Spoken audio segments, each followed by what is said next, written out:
मैंने ऑनलाइन कुछ सामान मंगवाया था, देखिए उसकी अनबॉक्सिंग कर रहा हूँ।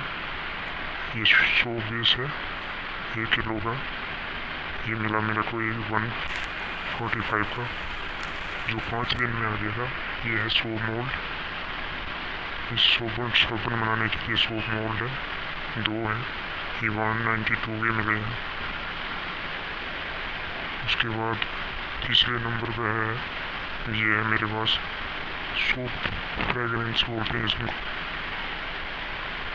खुशबू होती है इनमें 8 किस्म की है, ये अलग अलग है।